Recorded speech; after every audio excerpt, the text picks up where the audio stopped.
Yeah. Fantastic. Take a look at the screen, guys, for headlines. This is breaking news day here on the I Love CVille network. Tell your friends. I think High Street, East High Street, should be watching the program. If you live in the city of Charlottesville, around the city of Charlottesville, if you utilize High Street in any capacity, if you follow housing in the city of Charlottesville, you are going to want to watch today's show. We have a breaking news program that we're going to unpack from many different outlets. Take a look at the screen so you get a feel of what's covering on today's show. I've been working phones. I've been on DMs. I have been, it's been a busy morning. It's been a busy morning in our studio in downtown Charlottesville. We've been talking to folks, I have to choose my words carefully here, around City Hall today. And we're going to relay information to you that's going to penetrate the legacy news cycle. I'm going to share a link on my personal Facebook page in the comments section to start. And then I will share that link on the I Love CVille Facebook page, on the I Love CVille group. I mean, basically, we're going to put this in front of hundreds of thousands of people right here. We'll include this in our newsletter this afternoon. It's going to be a busy day for newsrooms in Charlottesville after the I Love CVille show breaks this news today. Viewers and listeners, tell your friends, look at the screen and tell your friends what's going on. I'm ready to rock and roll here, Judah, when you are. Quiet on the set. Make sure all streams are connected. Are we on LinkedIn there? Just a second. I am not seeing it on LinkedIn. Please confirm the streams before we go. It is on Twitter. Twitter, look at the comments in the thread on Twitter that I'm about to post. It says it's going to LinkedIn. I guess I'll check. I'm seeing it on LinkedIn now. It's now active. LinkedIn, jump in the mix here. 15 Facebook pages, 15 Twitter accounts, iTunes, Spotify, wherever you get your podcasts. All right, I'm ready to rock and roll when you are.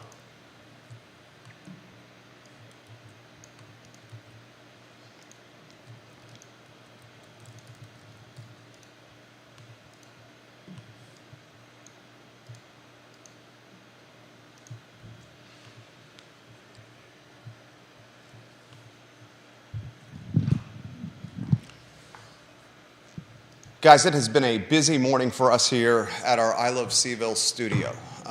We are utilizing a plethora of media resources to connect with viewers and listeners across many different social media platforms.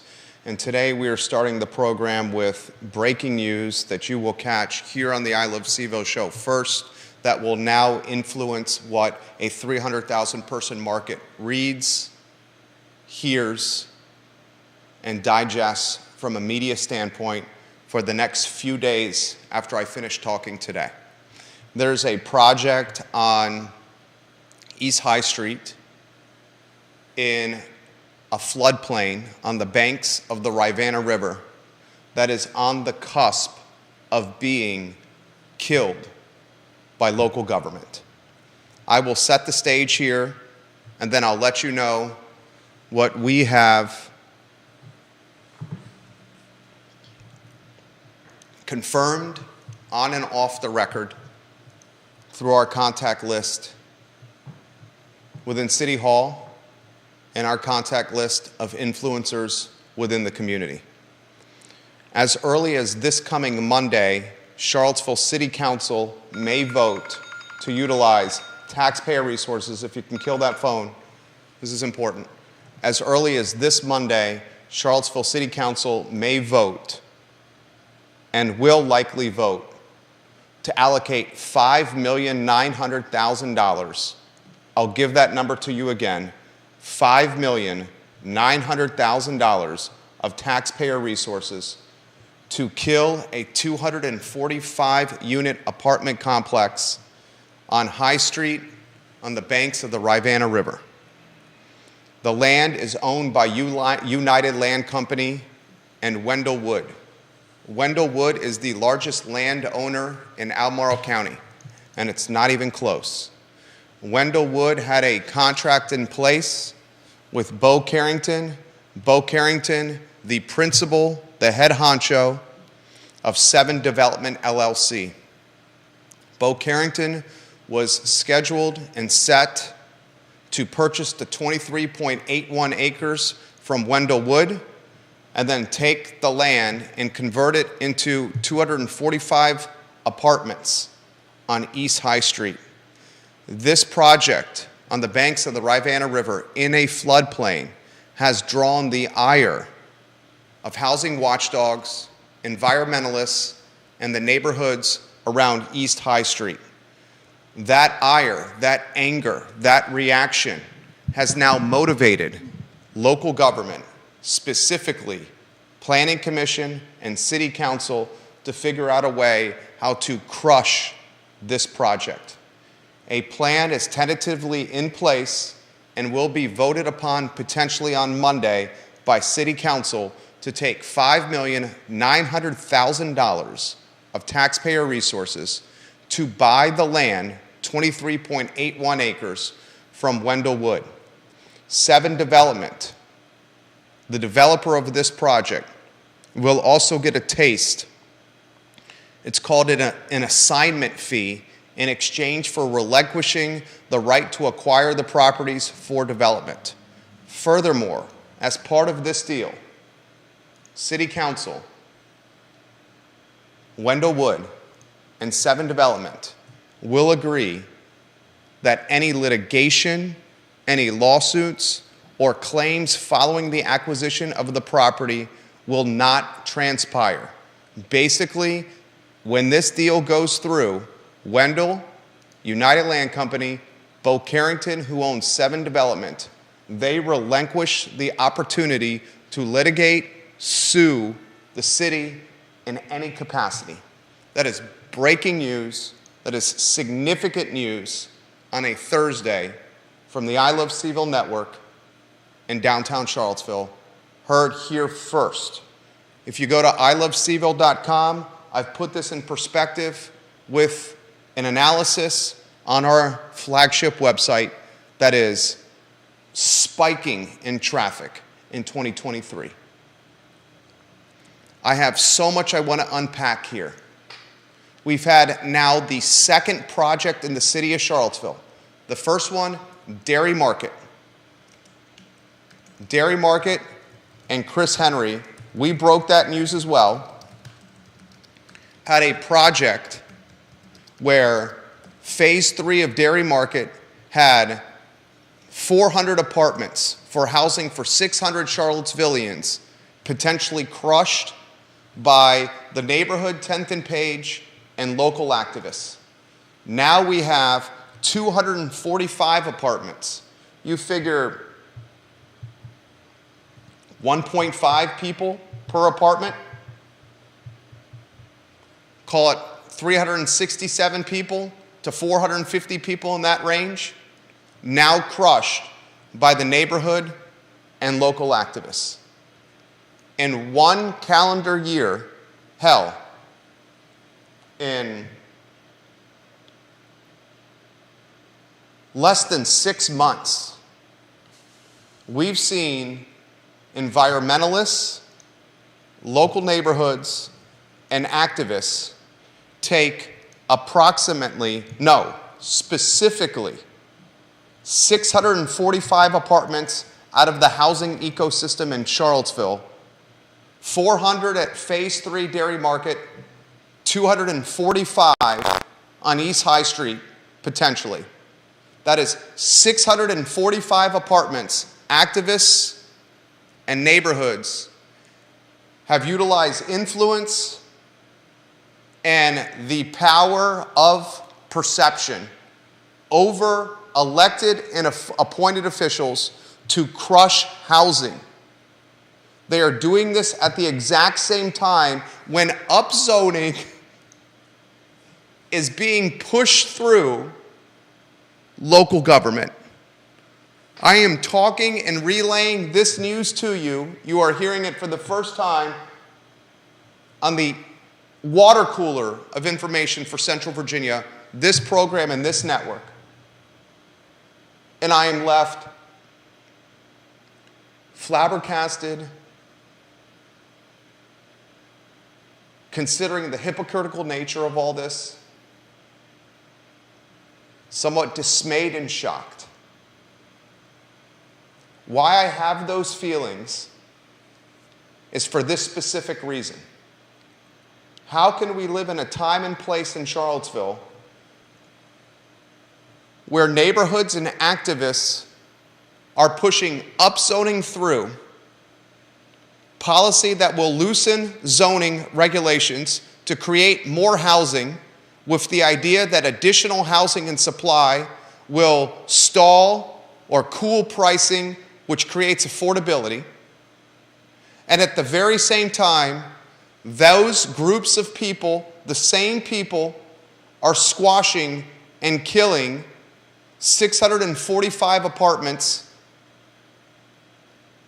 keeping them from coming online by using the power of perception and political influence to sway decision-making of Planning Commission, who are appointed officials, and City Council, who are elected officials.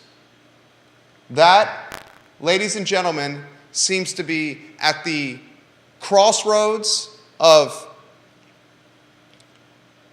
how do you describe this crossroads? Certainly hypocrisy is a word I would use. Certainly contradiction and conflict. Difficult to understand. How do you push upzoning and create more housing and added density, and at the very same time kill and crush 645 apartments? I'm left bewildered. Viewers and listeners, that is breaking news that will penetrate the legacy news cycles. If you have questions, I will try to answer them in real time. Please consider the I Love CVille story that is in the lead slot of our flagship website, ilovecville.com, right now. We will include this story in our newsletter that goes out to roughly 13,000 people in a matter of moments. Can you check the I Love CVille group stream, please? Thank you kindly. Appreciate that, and give me a thumbs up once that's good to go. John Blair, I will go to your question first. There is every media outlet in Charlottesville watching the program as we speak. John Blair says this, correct me if I'm wrong, but I don't see a due diligence provision for the city in the assignment of contract document. Would you execute a real estate transaction without having an opportunity to exercise due diligence? Please read it, but I don't see an opportunity to execute due diligence. Also, do you see any mention of a phase 2? Again, would you ever execute a real estate transaction without being allowed to conduct a phase 2? Great questions from John Blair. John Blair knows this type of work inside and out. Roger Voisinay, welcome to the program. Judah, give me a thumbs up when that is live, if you could, please. I'd encourage everyone to go to ilovecville.com and read what I wrote. I am not trying to throw shade. I'm just trying to relay the vantage point or the view or the perspective of someone who just asked straightforward questions after talking to important people who are in the know.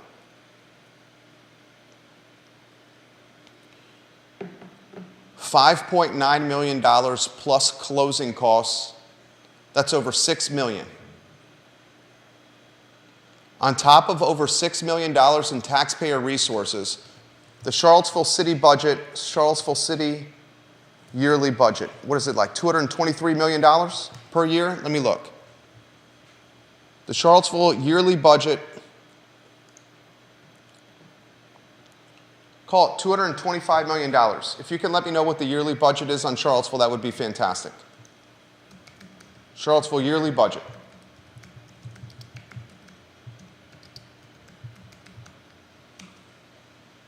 You're talking, I think it's about $225 million. You're talking a chunk of money here from a budget for Charlottesville going to the largest landowner in Albemarle County in Wendellwood, and an assignment fee going to a developer in Bo Carrington and 7 Development. You're talking land being taken off the tax rolls for the Charlottesville city, tax rolls that produce revenue every single year for the city. You're talking 245 apartments taken out of the housing ecosystem, apartments that create tax revenue for the city in perpetuity, or as long as they're constructed and active, which is going to be for a long time. You're talking the city spending $5.9 million, $6 million plus with closing costs right now to take property off the tax rolls and then create overhead that they're going to have to maintain moving forward. It's going to be a park. That's going to require maintenance. You're talking the city doing this at exactly the same time that they're pushing upzoning through, upzoning being pushed by activists to create additional supply, to stabilize pricing, to create affordability. It seems like we got folks talking out of both sides of their mouths. It seems like both sides of their mouths happening right now.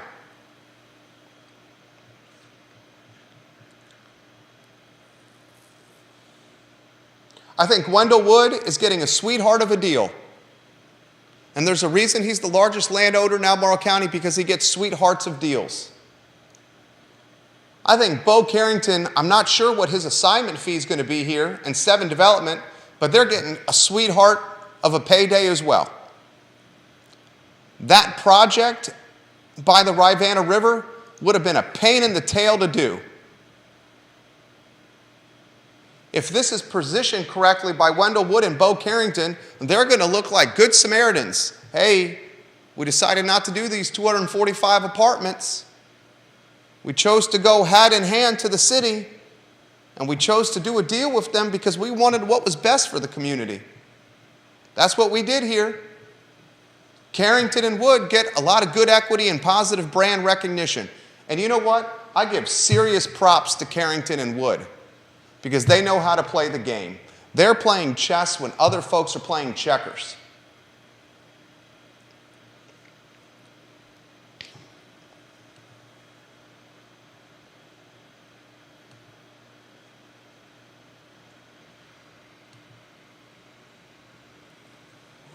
This is bananas. This is absolute bananas that this is happening. I am literally, and it's rare for me to be at a loss for words. Albert Graves says on Twitter, well, we can expect another bump in city taxes, another bump to rooftop taxes coming soon to our mailboxes, because the city is choosing to take land off its taxable rolls. 100% right.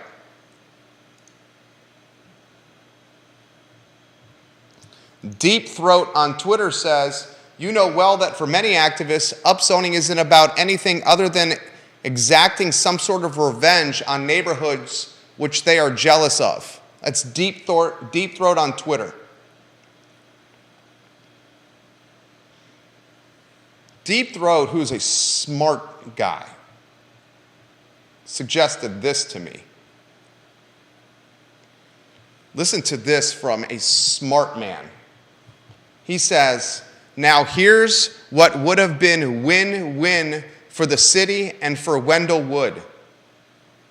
If the city were smart, the city would have gone to Wendell Wood and said this, hey, Mr. Wood, we are going to pretend this is buildable and reassess it at $500,000 per acre, which is justifiable.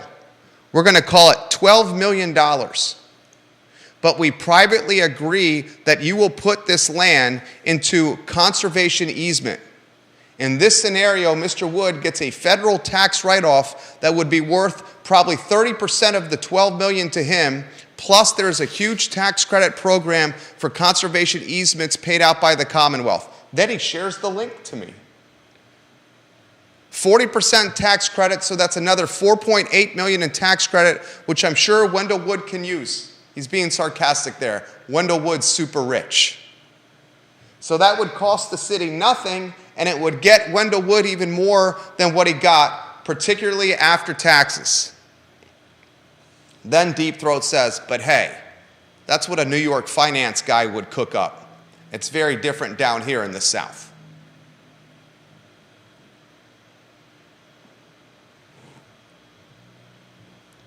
This is absolutely bananas. And this is coming at a time where real estate is completely being reinvented, potentially. How about the story that just came across the wire today? Get this, ladies and gentlemen. Remember how Judah and I were talking about how the real estate industry was on the cusp of being reimagined? We talked about the headwinds the real estate industry was facing, rising interest rates, limited inventory, values that are upticking at crazy, crazy rates, not enough houses for people to buy, builders being squeezed from the market and not building enough homes, the antitrust lawsuit that's going to decouple commissions with sellers, agents, and buyers' agents. Well, the National Association of Realtors CEO, Bob Goldberg, this was announced today. Multiple sources with knowledge of the situation have confirmed that National Association of Realtors longtime CEO Bob Goldberg is getting the hell out of the National Association of Realtors. Goldberg's departure comes just 2 days after a federal jury in Kansas City, Missouri ruled that the National Association of Realtors, Home Services of America, and Keller Williams had colluded to officially inflate real estate agent commission rates. You got the CEO of the National Association of Realtors quitting the National Association of Realtors. You got another antitrust lawsuit that was kickstarted on Halloween. Another lawsuit kickstarted on Halloween in the U.S. District Court for Western Missouri. This lawsuit is named and accuses the National Association of Realtors, Compass, eXp World Holdings, Redfin, United Real Estate, Howard Hanna, Douglas Element, and others to conspire to inflate real estate agent commissions. You got it happen at the macro and micro level. Housing is in the front and center of all the news.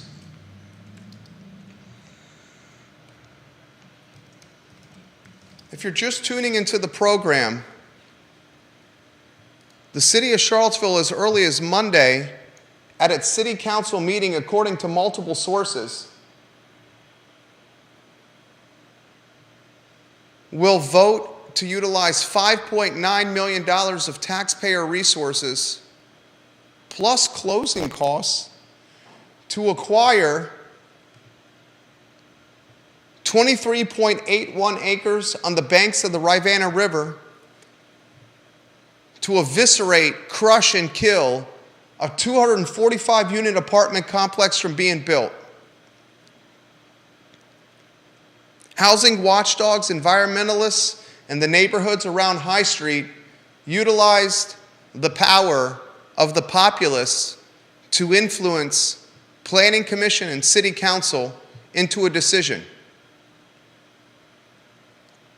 The power of the populace was leveraged.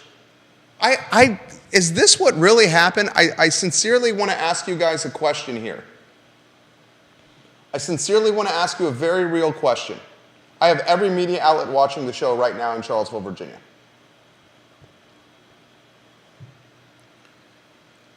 Wendell Wood is the largest landowner in Albemarle County. I'm just going to pose a hypothetical here. My phone is ringing nonstop with text messages and phone calls right now from folks that are movers and shakers, and I'll leave it at that. Got 6 elected officials from various jurisdictions watching the show. I'm going to pose a hypothetical for you. Did Wendell Wood, United Land Company, this is strictly a hypothetical, they owned land on the Rivanna River in a floodplain. Did they form an agreement with the developer and 7 Development, owned by Bo Carrington, utilize this agreement or the potential for 245 apartments to basically figure out an exit strategy for a parcel of dirt that had very limited upside potential because it was in a floodplain? Hear me out, and it's strictly a hypothetical. Smart man who's been developing projects since the 1960s, Wendell Wood, projects including Barracks Road Shopping Center, Fashion Square Mall, Hollymead Town Center. I think you've heard of those. Have you heard of Barracks Road Shopping Center, Hollymead Town Center, Fashion Square Mall, the U.S. Army National Ground Intelligence, Walmart? Wendell sold those tracts of land that would later become those projects. Did this guy form an agreement with the developer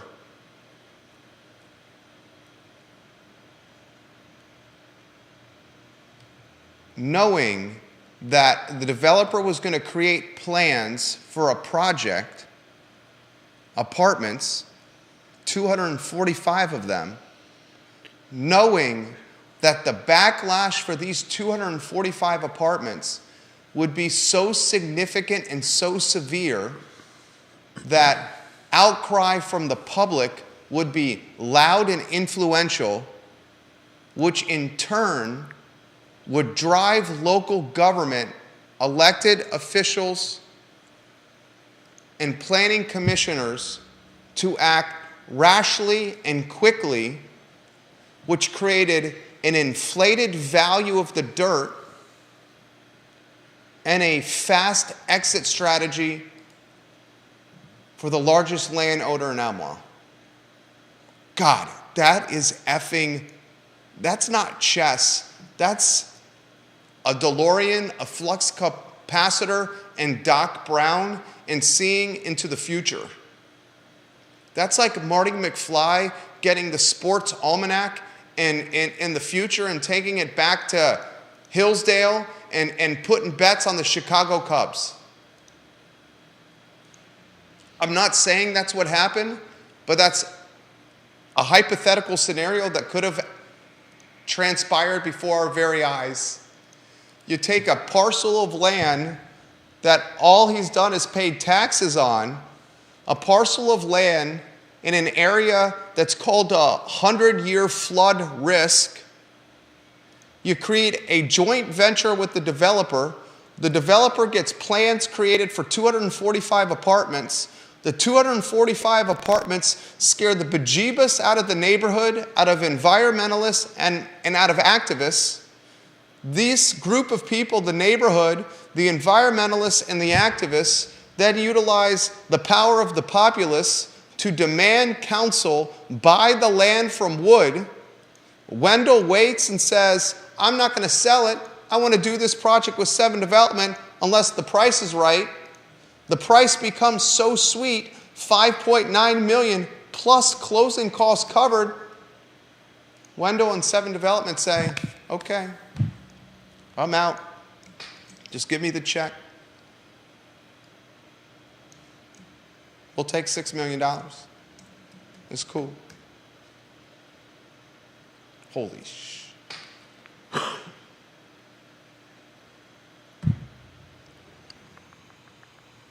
Holy bejeebus.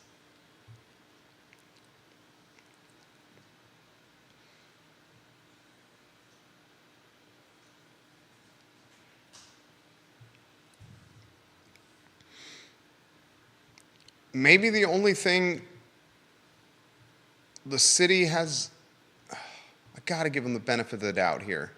I try to. And Deep Throat is right. Deep Throat is right. I'm gonna say it again. I said this loud and clear. I said this to everyone loud and clear. I said to everyone that upzoning land in the city was going to make land more expensive and was not going to create supply. All it was going to do was make dirt opportunistic and put the city in a precarious pickle or position. I'll give you another hypothetical. You want another hypothetical, ladies and gentlemen? Reed's Super Save Market.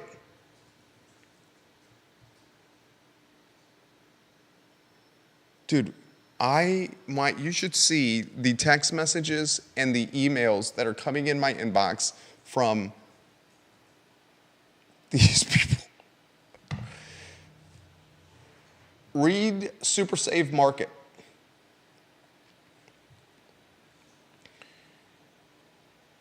Hear me out on this one.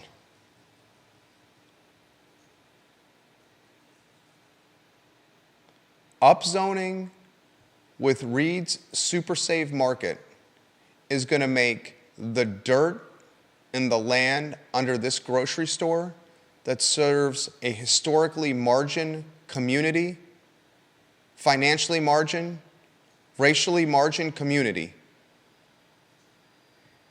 Reed's, once upzoning is approved,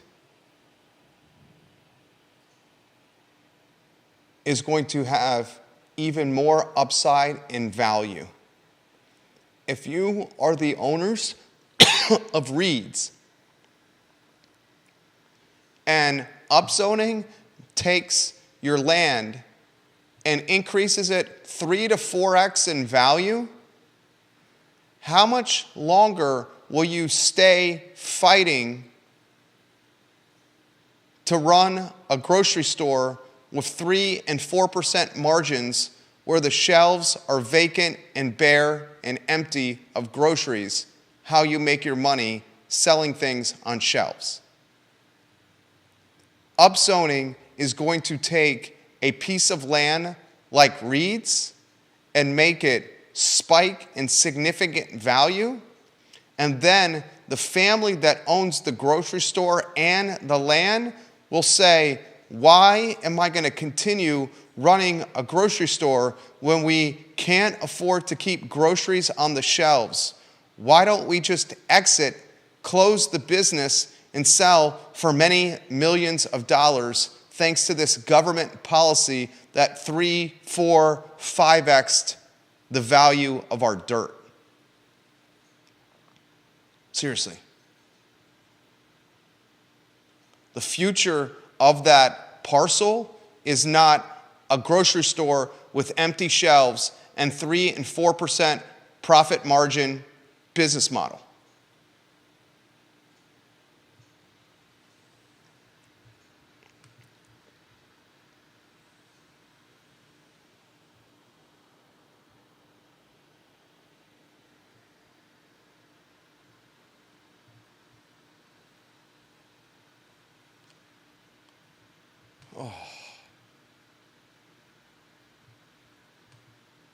Does it sound okay there, Judah?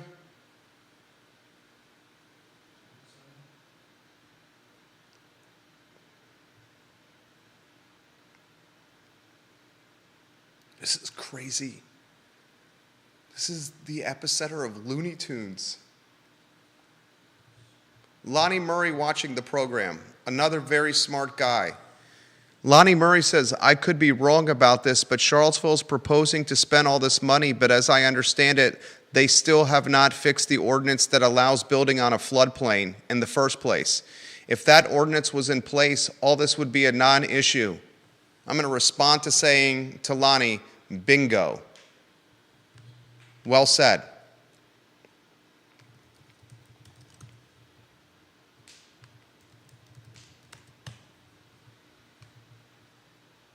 Did Wendell Wood just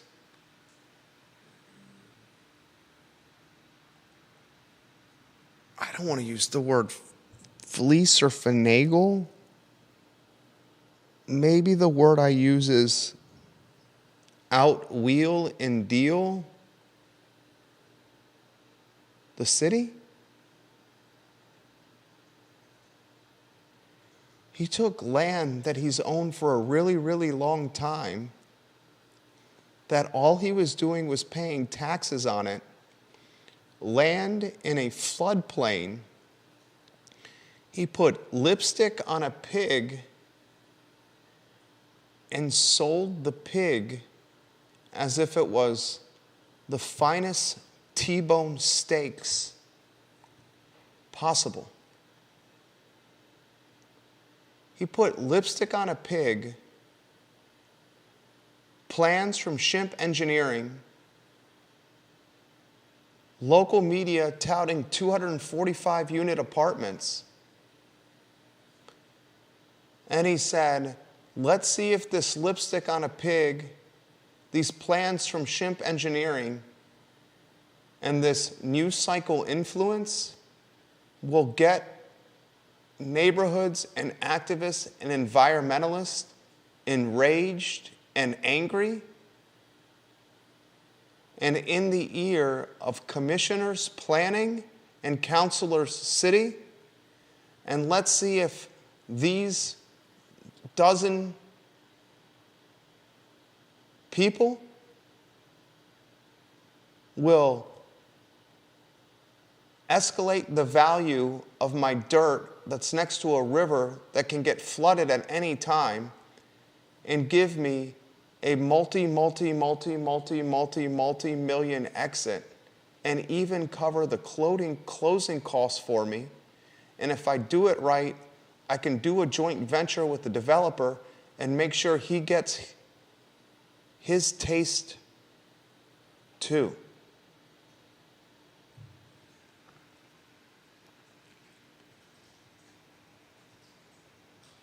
That's breaking news with a story on iloveseville.com.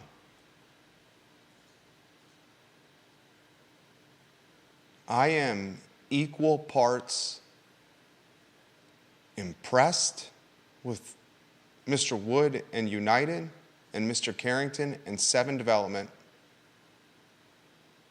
I am equal parts shocked because I'm trying to navigate a sea of hypocrisy at a time when the same group of people is pushing upzoning to create more density, while at the very same moment is trying to crush 400 apartments at Dairy Market and 245 on East High Street, 645 apartments total, housing for thousands of people.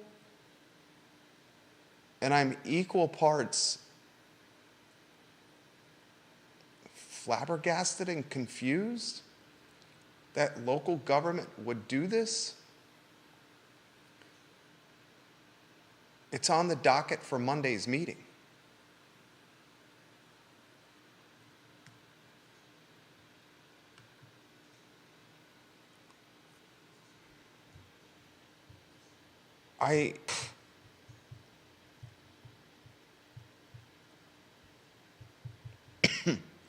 We're talking like 3% of the city's budget with this allocation. 3% of a yearly budget to the largest landowner in Albemarle. But the real impact is taking land off the tax rolls, which shifts the burden on you and me, commercial owners, residential owners of homes and offices and buildings. Furthermore, taking the significant potential of 245 apartments when finished off the tax rolls. Upside that would have stayed in place for decades to line budgetary coffers for the city.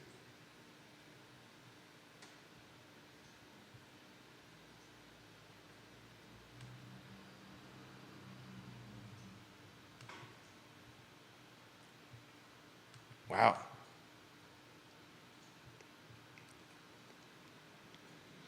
Deep Throat says, yes, Lonnie Murray is 100% correct.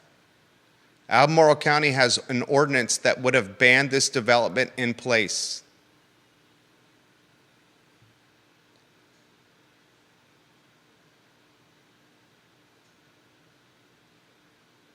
Think about what Lonnie Murray just said. He said, correct me if I'm wrong, but Charlottesville is going to spend all this money, but it still has not fixed the ordinance that allows building on floodplains in the first place. He said if there was an ordinance in place to prevent building in floodplains, they would never be in this position. Jesus. And the jurisdiction right over the invisible line that we call the city-county border has that ordinance in place. Deep Throat says the Army Corps of Engineers recommended this decades ago. Albemarle County put it into ordinance, but sleepy Charlottesville did not. And we'll highlight language. Albert Graves, I'll get to you in a matter of moments. Mr. DL, I'll get to you in a matter of moments.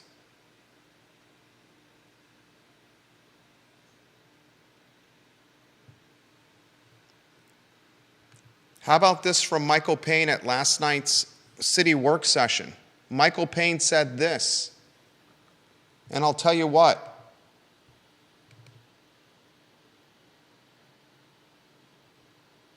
You should hear this.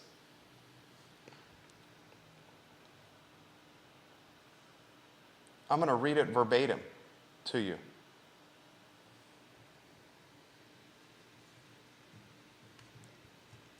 Quote from Michael Payne at last night's meeting. Reed's Market is not in this current outline of the corridor overlay. My understanding now is they do own their land, but even still, if you're talking about a site like that going to light 8 stories by right with unlimited density, how would we not expect that business to just be gone? And again, maybe that's what we want, but I don't know how widespread the awareness of that is or the discussion of the trade-offs are in some of these neighborhoods or how deeply we've even thought about it. And I also think the research in terms of affordability for mixed-use corridors is different than research and changes in residential areas in terms of there's at least some research to indicate that there's a small regional benefit to reducing the cost of housing, but it may still increase gentrification within that immediate neighborhood, and that's a difficult decision. Yeah, no duh. God, no duh. You want me to interpret what Mr. Payne just said? He said, my understanding now is they do own their land. And if you're talking about this land being able to go to 8 stories by right with unlimited density, how would we not expect the business to just be gone? Duh, dude. This is what we've been saying. This is what I've been saying. This is what Deep Throat's been saying. A number of people have been saying this all along. If you give Reed's Market the opportunity to upzone and you can put 8 stories on Reed's Market of housing, how long will it be till the family that owns Reed's Market just says, you know what, I don't want to run a grocery store that makes little money and we have to bust our ass running it. Instead, let me just take a pot of money from a developer who's going to build a tower of apartments or condos on it. Of course that's going to happen. And what's the cause and effect of that?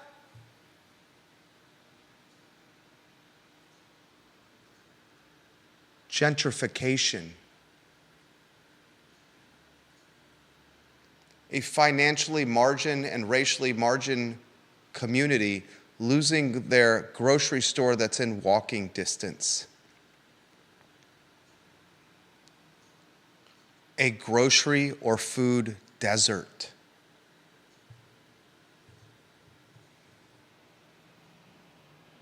And if you don't think that's going to happen in 10th and Page, in Fifeville, around Rose Hill Drive because the land and the houses are the most affordable?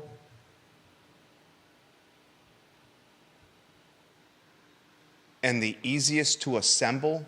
And assemblage means collecting properties next to each other so you can control an area and assemble the properties to build one structure or multi-structures that you control or envision, then you are huffing glue.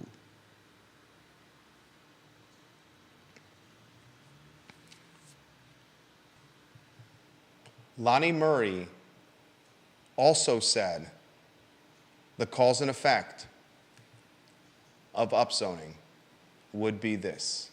I remember when you said that, Mr. Murray.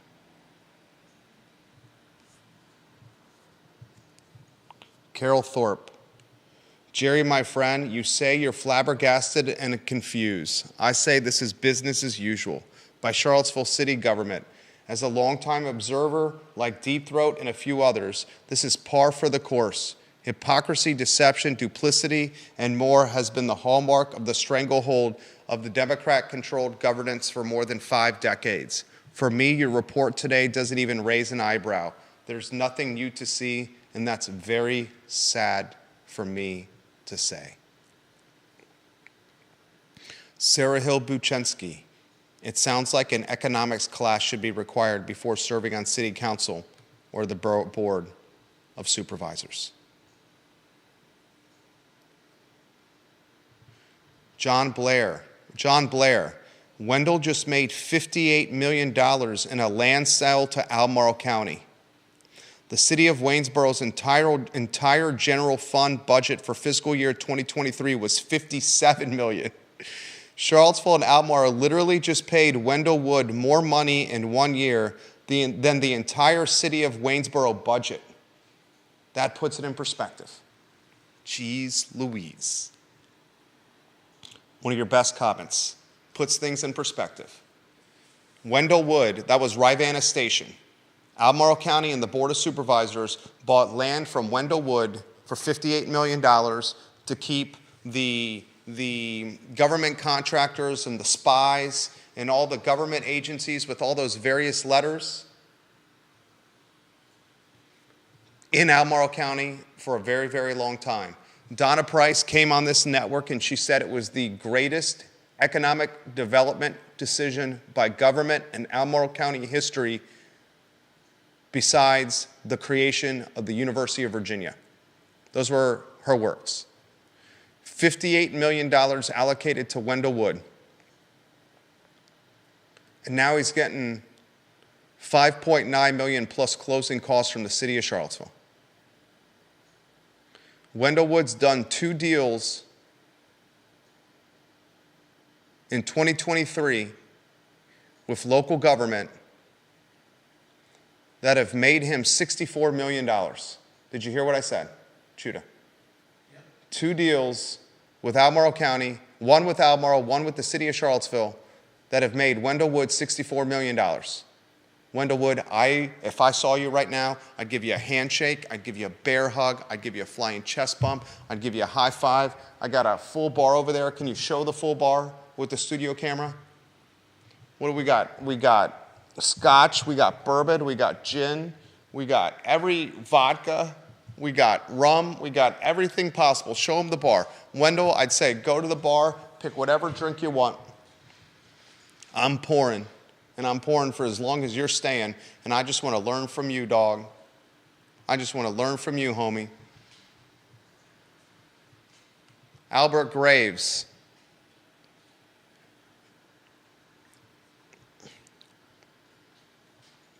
Says all those food trucks parked there must pay some hefty rental fees, and if not, they will now. Usually stores that know they are going to eventually close and go out of business stop stocking their shelves months before they close. That's a 2-part tweet from Albert Graves. The first part is in regards to Reed's, about the shelves being empty. Look, if you don't have groceries to sell, you can't make money. And about a month, upzoning is going to make this land under this grocery store like 4x in value.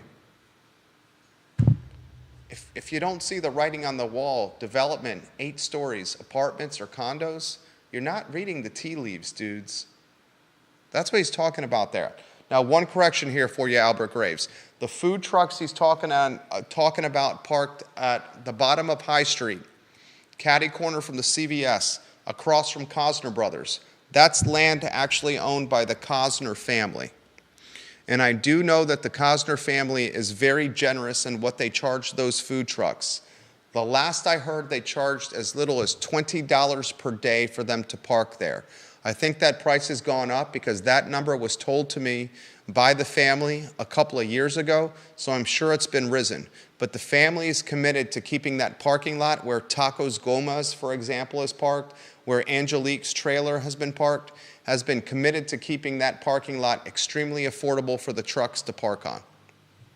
Kim Cosner now calling the shot for the High Street corridor and the significant land the Cosners own there. I encourage you to go to iloveseville.com for a breaking news story that's going to influence media for days to come. Also, we have a brand new show that's going to launch on the I Love Seville network at 2:15 p.m. today, which is in 45 minutes. It's a show that I think you are going to love. TJ Fatally, who's running for the Rivanna District and the Albemarle County Board of Supervisors, will be the first guest on this show. Candidate Fatally in the house, in the studio, 2:15, an opportunity for you to get to know him. For Jerry Miller, in what has been an extremely busy morning for yours truly, this is the I Love Seville show. Judah Wickower, also a key contributor. So long, everybody.